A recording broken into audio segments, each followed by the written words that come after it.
আগের দিন আমরা শুরু করেছিলাম স্বরসন্ধি। তো স্বরসন্ধি মানে কি? একটা স্বরবর্ণের সঙ্গে আরেকটা স্বরবর্ণের মিলনে যে পরিবর্তনটা হয় সেটাকে আমরা বলি স্বরসন্ধি। স্বরসন্ধি বোঝাতে গিয়ে আমি বলেছিলাম স্বরসন্ধির অনেকগুলো ভাগ আছে।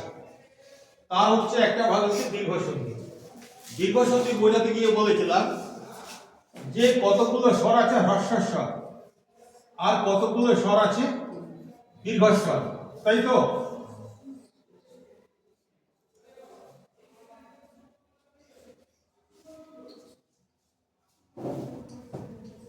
অয়ের দীর্ঘরূপ আ, হ্রস্বের দীর্ঘরূপ দীর্ঘই, হ্রস্বের দীর্ঘরূপ দীর্ঘ। এরপর বাকি একটা হ্রস্বস্বর আছে যার কোনো দীর্ঘরূপ নেই, আর বাকি যে বর্ণগুলো আছে সবই কিন্তু হ্রস্বস্বর, এই সবই দীর্ঘস্বর, এদের কোনো হ্রস্বরূপ নেই। যেগুলো কি কি? এ, এই, ও, ও, তাই তো? আমি বলেছিলাম দীর্ঘ মানে দীর্ঘসন্ধি মানে শেষ পর্যন্ত দীর্ঘস্বরে পরিণত হবে। কারা দীর্ঘস্বরে পরিণত হবে? এই দুটো বর্ণের যে কোনো বর্ণ যদি পাশাপাশি থাকে, ধরো অ আর অ পাশাপাশি আছে, তাহলে আ হবে। অ আর আ পাশাপাশি আছে, তালেও মিলে আ হবে। আ এবং অ পাশাপাশি আছে, তালেও মিলে আ হবে। আর দুটো আ পাশাপাশি আছে, তালেও তাদের মিলনে আই হবে, অর্থাৎ দীর্ঘরূপটাই হবে। ঠিক সেই রকম এই ক্ষেত্রেও শেষ পর্যন্ত দীর্ঘরূপটাই হবে, আর এদের ক্ষেত্রেও দীর্ঘরূপটাই হবে। সেই জন্যে এইগুলোর নাম হচ্ছে দীর্ঘসন্ধি। তাহলে অকারে মানে হ্রস্ব অকার আর দীর্ঘ অকার মানে আকার। অকার বা আকারের সঙ্গে অকার বা আকারের মিলনে আকার হয়, এটা হচ্ছে অকার দীর্ঘসন্ধি। হ্রস্বইকার বা দীর্ঘইকারের সঙ্গে হ্রস্বইকার বা দীর্ঘইকারের মিলনে কি হবে?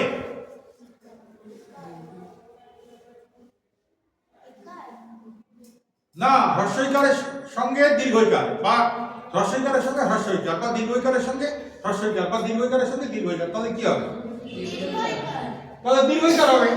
ঠিক সেরকম উকারের সঙ্গে হ্রস্ব উকারের সঙ্গে দীর্ঘ উকার, বা হ্রস্ব উকারের সঙ্গে হ্রস্ব উকার, বা দীর্ঘ উকারের সঙ্গে হ্রস্ব উকার, বা দীর্ঘ উকারের সঙ্গে দীর্ঘ উকার যোগ করলে কি হবে?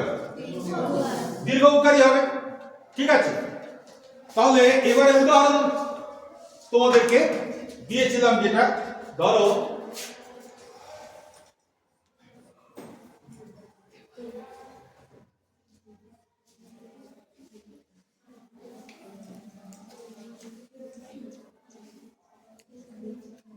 দেবের শেষে অ আছে, দেব অকার আছে, আর এরপরে অকারের পরে এখানে হচ্ছে আকার। মানে আগের দিন যেহেতু পড়িয়েছি তাই আমি বিস্তারিত করাতে চাইছিলাম না, কিন্তু দেখা যাচ্ছে যে তোমরা সবটাই ভুলে গেছো।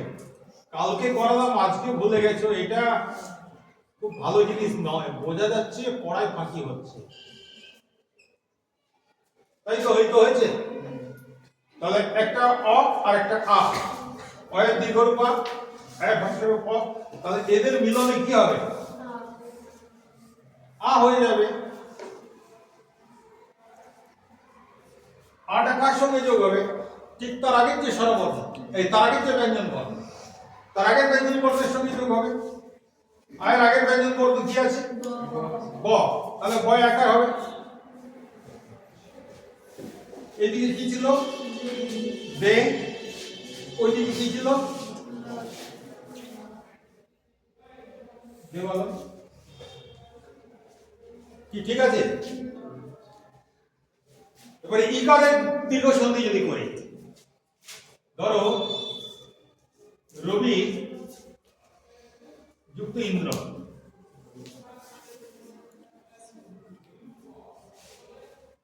ঠিক আছে? বিটাকে ভেঙে দিই, বিটাকে ভাঙলে কি পাবো? কি? হ্যাঁ কি না? এটা দেখে বলো, হ্যাঁ কি না? কি ভাঙা হয়েছে তো? এবারে এর সঙ্গে সামনে হ্রস্বই আছে, তা দুটো হ্রস্বই পাশাপাশি এসে গেছে, কি হওয়া উচিত? দুটোর মিলনে দীর্ঘ ই হওয়া উচিত। এই দীর্ঘ ইকে কার সঙ্গে যোগ হবে? আগের ব্যঞ্জনের সঙ্গে। তাহলে কি হবে? বয়ের সঙ্গে দীর্ঘ ই যোগ হলে কি হয়? বয় দীর্ঘ ইটা। এদিকে কি ছিল? র। এদিকে কি আছে? দ্র। উত্তর কি হলো? দেবযুক্ত আলয় সমান দেবালয়, রবিযুক্ত ইন্দ্র সমান রবীন্দ্র। এবারে উকারের দীর্ঘ সন্ধি কিরকম হতে পারে?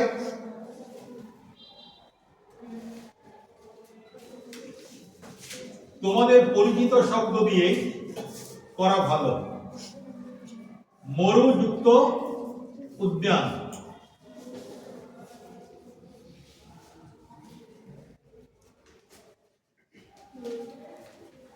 মরুর শেষে কি কার আছে? উকার। মরুটা রুটা ভেঙে দিচ্ছি, র উ, মরু।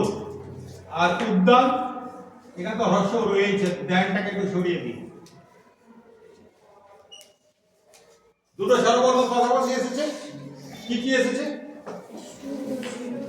হ্রস্ব আর হ্রস্ব। তাহলে এরা যুক্ত হবে, যুক্ত হয়ে কি হবে? এটা হবে দীর্ঘ। এই দীর্ঘটা কার সঙ্গে যোগ হবে? রয়ের সঙ্গে যোগ হবে। রয় দীর্ঘ। ঠিক আছে, তোমরা এখন আজকাল আবার এইরকম না লিখে এরকম লিখো, তাই তো? যেটা খুশি লিখবে। আমরা পুরনো স্টাইলে লিখছি, তোমরা নতুন ধারায় লিখতে পারো, কোনো সমস্যা নেই। তো এই তিনটা মিলে হয়ে গেল রূপ। তাহলে এখানে কিটা বাকি ছিল? ম। এখানে কিটা বাকি ছিল? দেন। তাহলে উত্তর কি হলো? মরুযুক্ত উদ্যান সমান মরুদ্যান। তোমরা মরুদ্যান বানানটা কি লিখো ভূগোলে? রয় হর্ষকাল লিখো, হ্যাঁ কি না? তার মানে তোমরা ভুল লিখো। আজকে থেকে জেনে নাও যে মরুদ্যান বানানটা সবসময় দীর্ঘকার হবে। তাহলে দীর্ঘ সন্ধি বোঝা গেছে? কোনো সমস্যা আছে? কয়েকটা তোমাদের বই থেকে আমি দেবো, খাতা বের কর, আমি এগুলো করতে দেবো।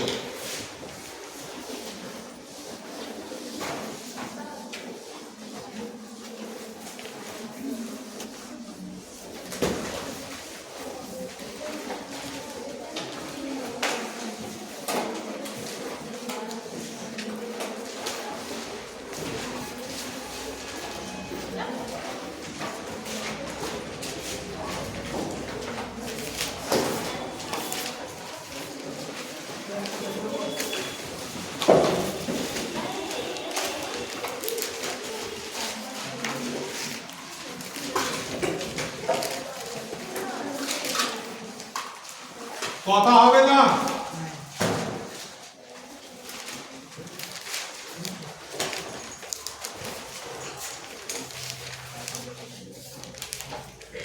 নবযুক্ত অন্য, চরযুক্ত চরযুক্ত অচর,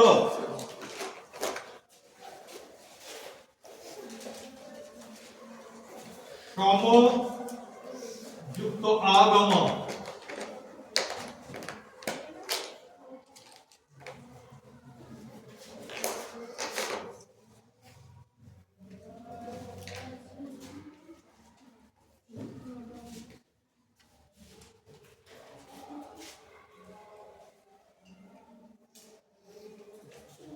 কথা যুক্ত অমৃত,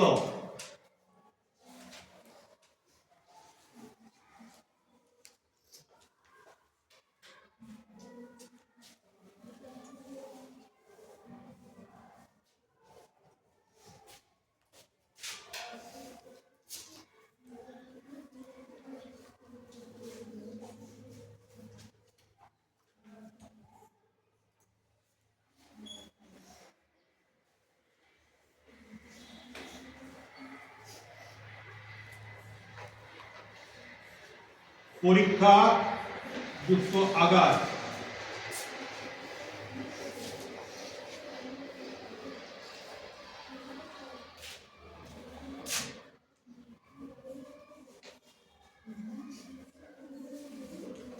অতি যুক্ত ইত।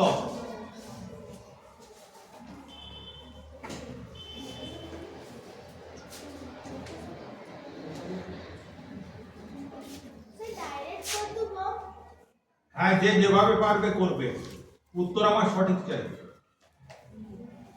গিরি যুক্ত ঈশ।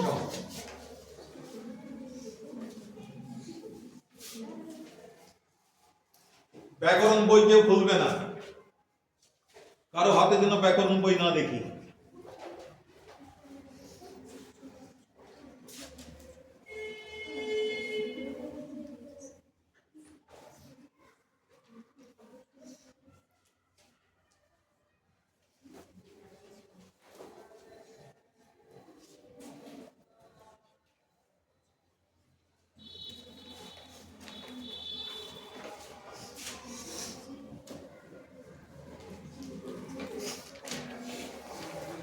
সতী যুক্ত ঈশ।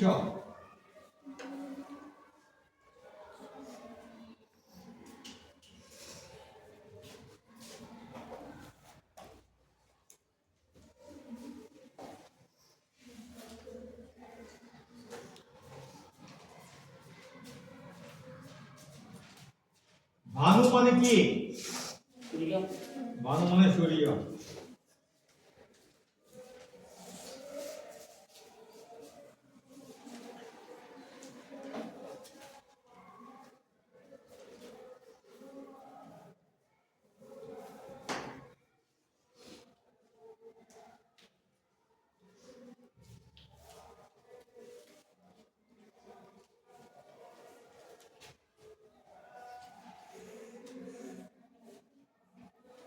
উর্মি মানে কি? উর্মি দীর্ঘ ময়ের হ্রস্বইকার। উর্মি মানে ঢেউ।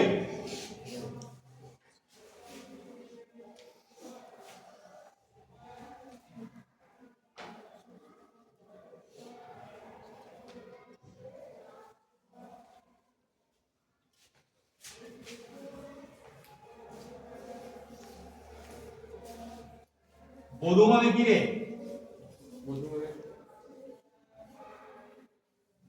মানে গুলো জানতে হবে সব। বধূ মানে বউ।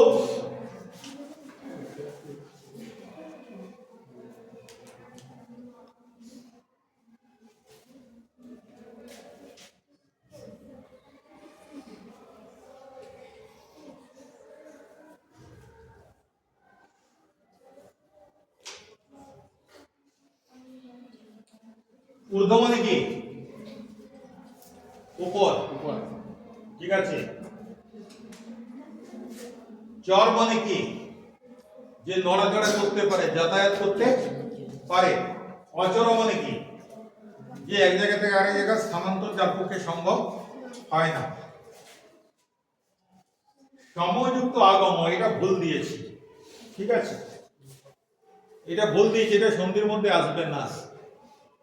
সমাগম শব্দটা সমযুক্ত আগম তোমাদের বইয়ে রয়েছে, আমি যখন লিখলাম তখন আমার খেয়াল পড়েনি। এটা করবে না, এটা সন্ধির মধ্যে আসবে না, আমি তার পরিবর্তে অন্য একটা দিয়েছি।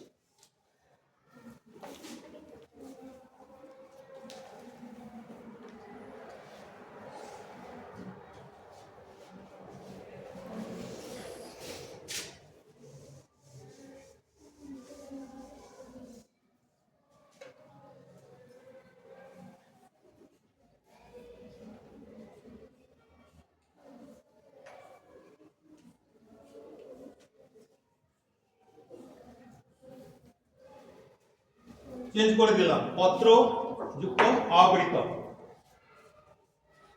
আবৃত মানে কি? যেটা ঢাকা পড়ে আছে, আবরণ থেকে আবৃত। আগার মানে কি? কক্ষ, রুম, ঘর, আগার। হ্যাঁ। ঈশ মানে কি? ঈশ মানে শ্রেষ্ঠ। শ্রেষ্ঠ। হ্যাঁ, বা প্রভু ইন্দ্র মানেও যেমন শ্রেষ্ঠ, ঈশ মানেও শ্রেষ্ঠ। তবে ঈশ মানে ইন্দ্রের চাইতে ঈশটা আরেকটু উঁচু স্তরে। হ্যাঁ, ঈশ মানে প্রভু।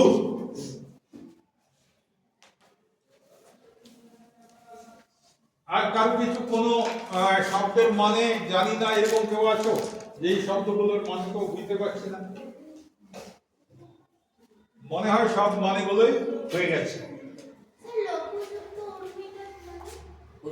লঘু মানে ছোট, আর উর্মি মানে ঢেউ।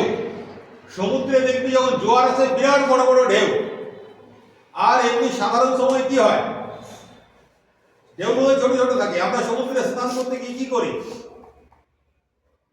বড় বড় ঢেউয়ের জন্য অপেক্ষা করি, ছোট ঢেউকে পাত্তা দিই না, তাই তো? যারা সমুদ্র স্নান আমরা করতে যাই মাঝে মাঝে বেড়াতে গিয়ে, ছোটখাটো যে ঢেউগুলো আছে ওগুলোকে আমরা কোনো পাত্তা দিই না। খুব বড় ঢেউ আসে তখন আমাদের মজা লাগে। তো লঘু মানে ছোট, উর্মি মানে ঢেউ। পুকুরের ঢেউ লঘুর্মি, সাধারণভাবে নদীর ঢেউ লঘুর্মি। কিন্তু লঘুর্মি আমরা দেখতে পাই ইয়েতে দেখতে পাই, সমুদ্রে লঘুর্মি খুব কম থাকে।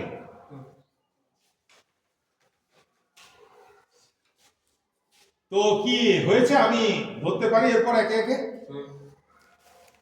হাত তুলতে হবে, আমি জিজ্ঞাসা করব যে উত্তরটা কি দিলে তোমরা, আর কোন নিয়ম অনুযায়ী এটা করলে। স্যার প্রাইমারি স্কুলে মুখস্থ করেছি, ওইটা মনে আছে ওই জন্যই বলে দিলাম, আমি শুনবো না। ঠিক আছে, উত্তর কি হবে এবং কোন নিয়মে তুমি এই উত্তরটা বের করতে পারলে এটা তোমাকে বলতে হবে। তো এটা কে বলবে? হাত তোলো। নবযুক্ত অন্ন। ও বললো এটা নবান্ন হবে। এটা কোন নিয়মে হচ্ছে? হ্যাঁ, অকারের দীর্ঘ সন্ধির নিয়মে অযুক্ত অ সমান আ, এই সূত্র প্রয়োগ করে ও উত্তরটা করলো নবান্ন। নব শব্দটার একটা অর্থ আছে, অন্য শব্দটার একটা অর্থ আছে, অতএব এটা সঠিক উত্তর। বসো। দ্বিতীয়টা কে বলবে? হাত তোলো। অভিজিৎ। চরাচর। কিছুদিন আগে আমরা এই মন্ত্রটা বললাম না? জয় জয় জয় দেবী চরাচর সারে। চরাচর কোন সূত্র কাজ করেছে? অযুক্ত যোগ ম আর ওর মধ্যে যোগ হলে কি হচ্ছে? আ। অযুক্ত যোগ আ হয়েছে, আটা এর সঙ্গে যোগ হয়েছে, চরাচর। এর পরেরটা বলো কি হবে? কে বলবে? হাত তোলো। কে বলবে? হাত তোলো। না না, সবাই তুলতে পারবে হাত। অদ্ভুত ব্যাপার।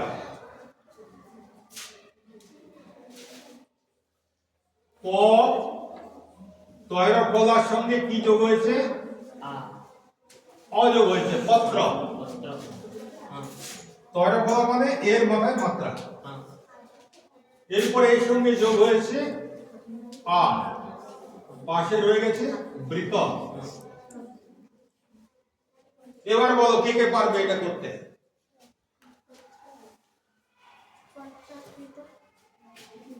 ও বলছে উত্তরটা হবে পত্রাবৃত। আপাতত লিখলাম আমি। এবার ওকে বলতে হবে যে কোন নিয়মে হয়েছে। নিয়মটা অ এবং আ পাশাপাশি থাকলে তারা যোগ হয়ে আতে পরিণত হবে, আর আটা তার পূর্বের ব্যঞ্জনের সঙ্গে যুক্ত হবে। তাহলে পত্রের অ আর এ আ মিলে আ হয়ে গেল পত্রা। পত্রাবৃত। আচ্ছা, পত্রাবৃত মানে কি? পাতা দিয়ে ঢাকা। ঠিক আছে, তাহলে উত্তরটা সঠিক হয়েছে। বসো। এর পরেরটা বলো কে বলবে?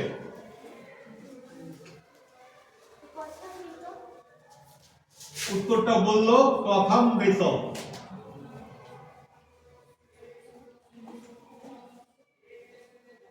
বলো কি করে হয়েছে? আ যুক্ত অ সমান আ হয়েছে, সেই আটা ক্ষয়ের সঙ্গে যোগ হয়েছে। সুন্দর। এরপরেটা বলো, পরীক্ষাগার।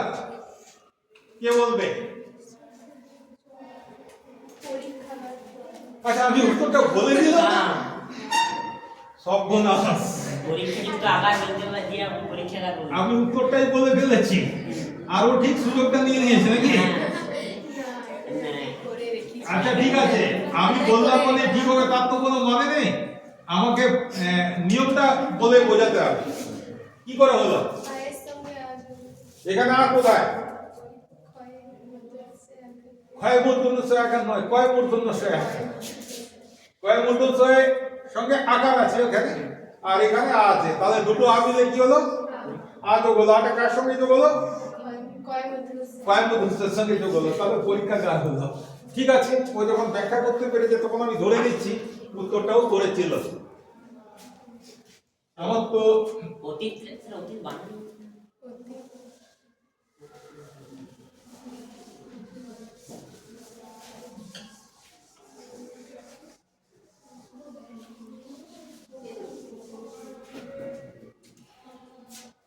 এটা সবার লেখা হয়েছিল তো।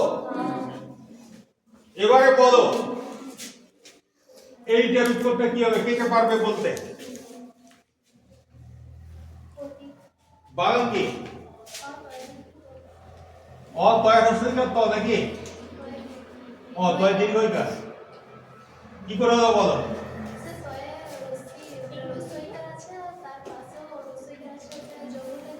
দীর্ঘইকার হয়ে যাবে, খুব সুন্দর।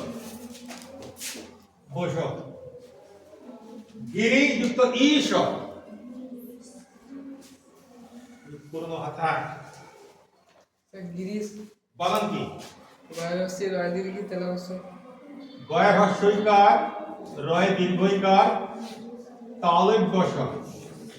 কি করে হলো এটা? সেটা রয় হস্যইকার আছে আর তারপরে দীর্ঘইকার আছে, এই জন্য দুটো মিলে দীর্ঘইকার হলো, সেই দীর্ঘইকারটা কার সঙ্গে যোগ হচ্ছে? রয়ের সঙ্গে যোগ হচ্ছে। গিরিশ, সুন্দর। আচ্ছা, এরপরে এইটা যে বলবে বলো,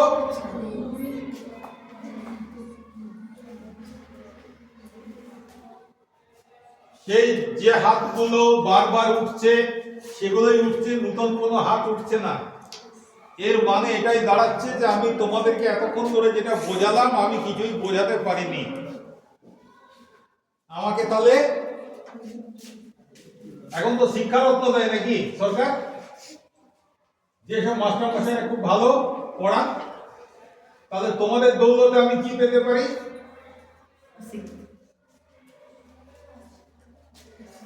কি তাই তো?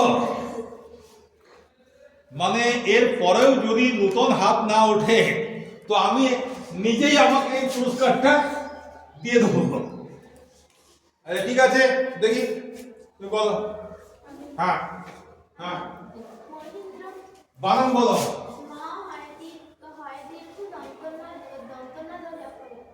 ম হয় দীর্ঘইকার, দন্তন্য রফলা। কোন নিয়মে হলো? মহেন্দ্র, সুন্দর। বসো। সতীশ, সতী যুক্ত ঈশ কি হবে? অভিজিৎ বলবো? হ্যাঁ সঠিক হবে, কারণ দীর্ঘ দীর্ঘ দীর্ঘ যোগে দীর্ঘই হয়, তাহলে ওটা দয়ের সঙ্গে যুক্ত হয়ে যায়। সতীশ হবে, ঠিক আছে। বলো ভানুযুক্ত উদয়।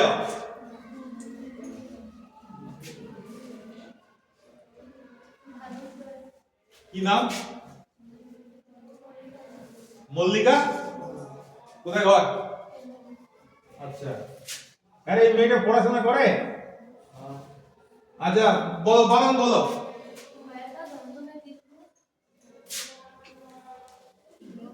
হ্যাঁ, তারপর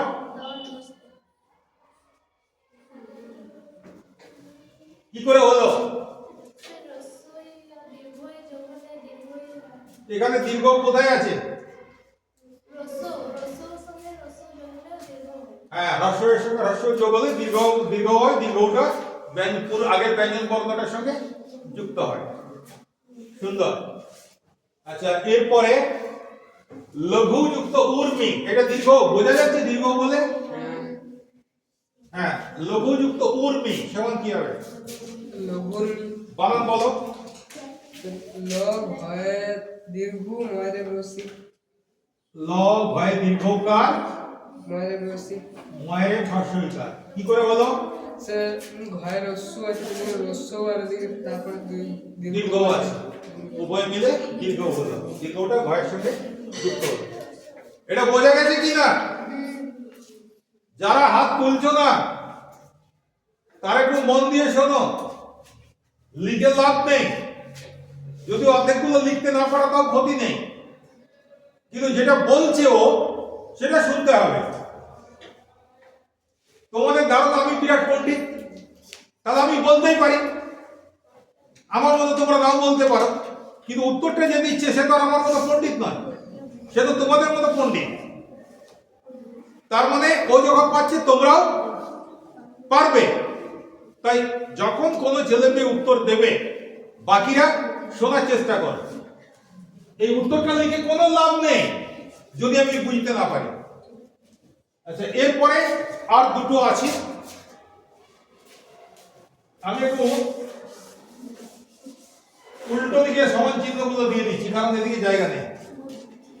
অনেক সময় গাড়িতে ব্যাগ দিয়ে আসতে হয়, সামনে যদি জ্যাম থাকে। বধূযুক্ত উক্তি কি হবে?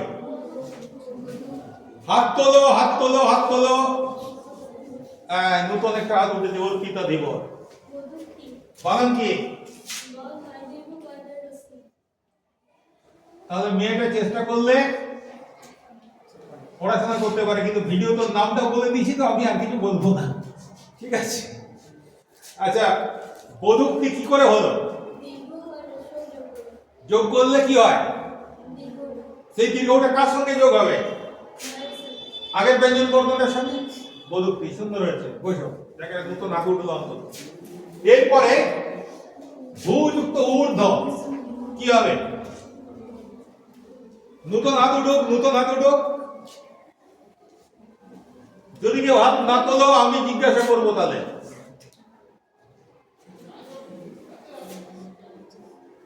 হ্যাঁ, কি হওয়া উচিত?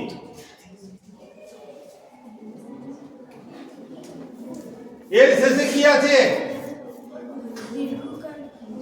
এর প্রথমে কি আছে? তাহলে দুটোই যোগ হয়ে কি হবে? দীর্ঘের সঙ্গে দীর্ঘ যোগ হলে কি হয়? সেই দীর্ঘকারটা কার সঙ্গে যোগ হবে? তাহলে উত্তরটা কি হবে? বানানটা করো মনে মনে। কি লিখবো? ভয় কি কার লিখবো? তারপরে কি লিখবো? তো এই হয়ে গেছে। এই দীর্ঘের মধ্যেই তো দীর্ঘ এবং হ্রস্ব দুটো দীর্ঘ ঢুকে রয়ে গেছে। হায় ভগবান, আগে নতুন হাত উঠছে। হ্যাঁ, তুলসী যাও। হ্যাঁ, কি হবে?